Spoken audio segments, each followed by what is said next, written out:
Hello mga beshi! Nandito na naman ang inyong chef in the making at naghahatid ng balitang hindi lamang champurado at sopas ang niluluto kapag umuulan, pwede rin ang spaghetti.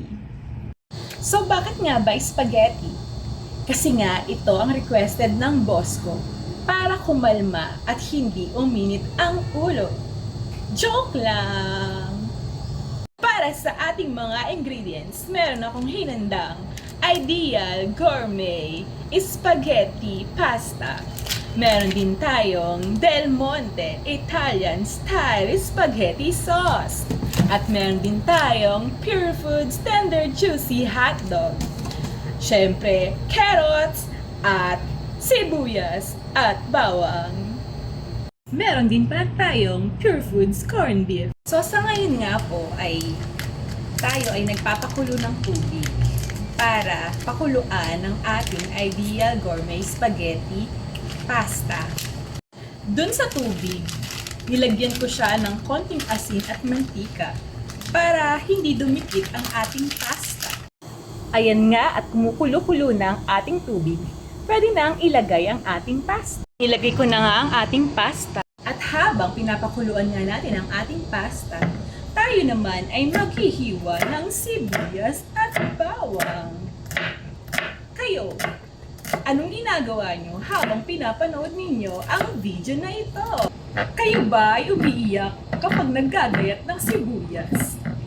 Sabi kasi nila, kapag ikaw ay naiiyak, ikaw ay papaiyakin ng iyong magiging biyenan. Buti na lang. At mapait ang aking biyenan. Dahil mapait ang inyong chef. Ito na nga ang ating pasta. At medyo malapit na siyang maluto. Ganyan ko nga ginagayat ang ating bawang. Tapos na nga pala akong maggayat ng hotdog. At ito na rin ang mga nagayat kong carrots, sibuyas at bawang. Simulan na natin ang ating pagluluto. Sa ngayon ay pinapainit natin ang ating kawali. Lagyan na natin ng mantika. Isunod naman natin ang ating sibuyas at bawang.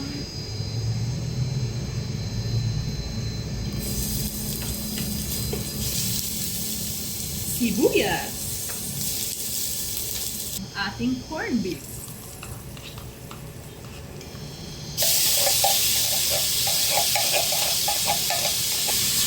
Naaamoy niyo ba ang aking niluluto? Sumunod ay ang ating hotdog. Lagyan natin ng asin. Kunting paminta. Lagay ang ating Del Monte Italian sauce. Lagyan natin ng kaunting asukal.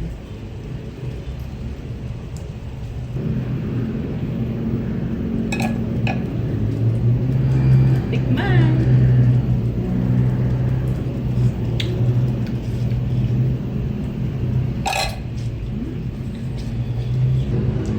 Lagyan natin ang ating carrots.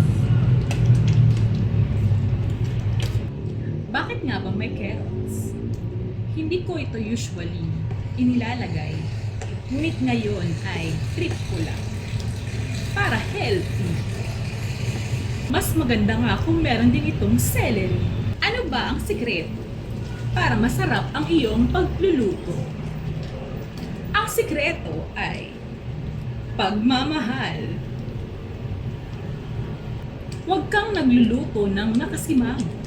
Dapat laging nakangiti. Ito na nga ang ating sauce para sa ating pasta.